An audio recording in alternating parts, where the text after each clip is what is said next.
আগের দিন আমরা পার্টিসিপেল সম্বন্ধে পুরোটাই জেনেছি। আজ তাহলে আমরা পার্টিসিপেলের কিছু ট্রান্সলেশন করব। প্রথম বাক্যটা রয়েছে গোলমাল শুনে শিশুটি জেগে উঠলো। তো তোমরা বলো এখানে পার্টিসিপেল কোনটা? শুনে। ঠিক আছে, ভেরি গুড। এখানে পার্টিসিপেল হচ্ছে শুনে। শুনে বলতে শুনিয়া।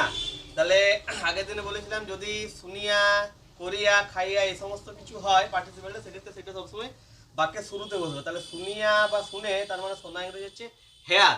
তাহলে শুনিয়া হয়ে যাবে hearing, V1 plus ING. Hearing কি শুনিয়া? গোলমাল। তাহলে দা নয়েজ লিখবো, হেয়ারিং দা নয়েজ। এরপর সাবজেক্ট দেবো কে জেগে উঠলো? শিশুটি। The baby. ওর ভার্ব জেগে উঠলো। জেগে ওঠা ইংরেজি ওক বা অ্যাওক। অ্যাকচুয়ালি জেগে ওঠা ইংরেজি ওয়েক বা অ্যাওয়েক, কিন্তু যেহেতু এখানে জেগে উঠলো করছি পাস্ট টেন্সে, তাই এটা করবো পাস্ট, অ্যাওক বা ওক আপ। আচ্ছা, এরপর আমরা দেখি আমি তাকে আসতে দেখলাম। এই বাক্যে পার্টিসিপেল কোনটা? আসতে। ঠিক।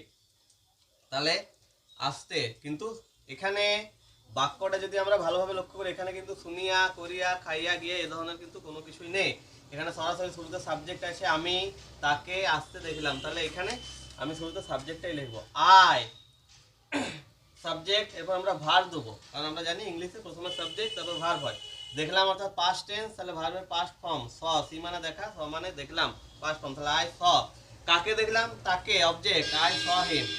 এরপর এখানে পার্টিসিপেলটা বসবে। আমি আগেই বলেছিলাম যে পার্টিসিপেলটা সবসময় সেই নাউন বা প্রোনাউনের পাশেই বসবে যেটাকে বোঝাচ্ছে। তাহলে আমি তাকে দেখেছিলাম, কি করতে দেখেছিলাম? আসতে দেখেছিলাম। তাহলে আই স হিম কামিং, মানে আমি তাকে আসতে দেখেছিলাম। আচ্ছা, এই বাক্যটা যদি এরকম থাকতো আমি তাকে রাস্তায় আসতে দেখেছিলাম, তাহলে কি হতো? তাহলে এখানটায় I saw him coming on the ওয়েটা অ্যাড করতে হতো, অন দা ওয়ে। কিন্তু যেহেতু এখানে রাস্তা এটা নেই, তোমরা এত দূর অবধি লিখবে, এটা বাদ থাক। এরপর লোকটি চলন্ত গাড়ি থেকে ঝাঁপ দিল। এই বাক্যটা ভালো করে যদি লক্ষ্য করো, এখানে কিন্তু চলন্ত আছে, করিয়া, খাইয়া, গিয়ে এই ধরনের কিছু নেই। তার মানে চলন্তটা দেখে আমি বুঝতে পারছি এখানে পার্টিসিপেলটা আমার বাক্যের মাঝখানে বলবো। তাহলে শুরুতে আমরা সাবজেক্ট লিখবো, কে ঝাঁপ দিয়েছিল? লোকটি। তাহলে দা ম্যান। ভার্ব বসাবো, ঝাঁপ দিল।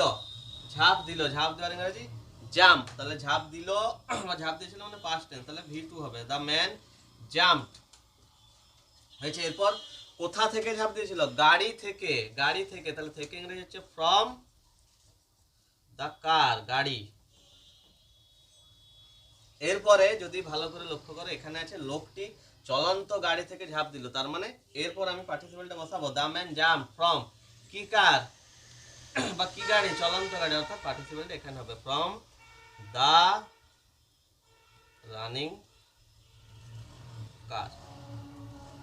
লোকটি ঝাঁপ দিল চলন্ত গাড়ি থেকে, the man jump from the running car. এখানে কারটার আগে রানিংটা বসে কারটার অবস্থা বোঝাচ্ছে। কেমন কার? রানিং কার। বা কেমন গাড়ি? চলন্ত গাড়ি। আচ্ছা, এরপর ঘুমন্ত বাচ্চাটিকে সে বাঁচালো। এখানেও যদি ভালো করে লক্ষ্য করো, এখানেও কিন্তু ঘুমন্ত, ঘুমন্ত বাচ্চাটিকে সে বাঁচালো। তাহলে ঘুমন্ত আছে মানে এখানে আমরা বুঝতে পারছি যে এটা বাক্যের মাঝখানে হবে পার্টিসিপেলটা। তাহলে সেটা সাবজেক্ট, কে বাঁচালো? সে। তাহলে হি। বাঁচালো মানে কোন টেন্স? Past tense.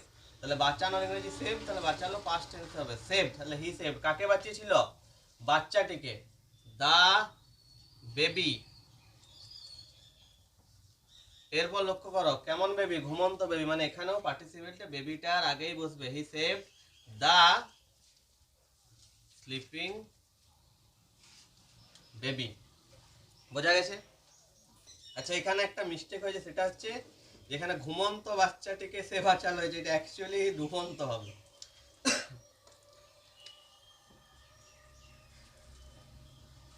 তাহলে এখানে স্লিপিংটা হয়ে যাবে ড্রাউনিং, কারণ ড্রাউন মানে ডুবে যাওয়া এবং ডুবন্ত মানে হচ্ছে ড্রাউনিং।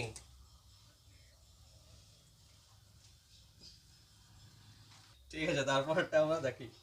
তাকে শিক্ষিত লোক বলে মনে হয়। এখানে শিক্ষিত লোক, তাকে শিক্ষিত লোক বলে মনে হয়, তার মানে এখানেও করিয়া, খাইয়া, গিয়ে এই ধরনের কোনো কিছু কিন্তু নেই। তাহলে এখানেও আমরা বুঝতে পারছি পার্টিসিপেলটা বাক্যের মাঝখানে বসবে। তাহলে তাকে মনে হয়, সাবজেক্ট হচ্ছে তাকে। হি মনে হয় ইংরেজি হচ্ছে সিম। যেহেতু তাকে থার্ড পারসন সিঙ্গুলার, তাই এটা সিমস হবে। হি সিমস কিরকম? To be educated. এডুকেটেড মানে হচ্ছে শিক্ষিত। আচ্ছা, তারপর হারিয়ে যাওয়া বইটি পাওয়া গেছে। হারিয়ে যাওয়া মানে বইটির অবস্থা বোঝাচ্ছে, কেমন বই, যেটা হারিয়ে গেছে। তাহলে এখানে বাক্যটা পড়লে একটু ভালোভাবে পড়লে বোঝা যাচ্ছে যে বাক্যটা কিন্তু অ্যাক্টিভ হচ্ছে না, প্যাসিভ হচ্ছে। বা হারিয়ে যাওয়া বইটি পাওয়া গেছে, পাওয়া গেছে অর্থাৎ এটা কারোর দ্বারাই খুঁজে পাওয়া হয়েছে। তাহলে এটা যেহেতু গেছে আছে, এটা আমার পারফেক্ট টেন্স হবে, প্রেজেন্ট পারফেক্ট। তাহলে প্রথমে এটা সাবজেক্টটা হবে কোনটা, বইটা, কোন বইটা, হারিয়ে যাওয়া বইটা। তাহলে দা লস্ট বুক, অর্থাৎ হারিয়ে যাওয়া বইটা কি হয়েছে, পাওয়া গেছে। তাহলে হ্যাজ বিন ফাউন্ড।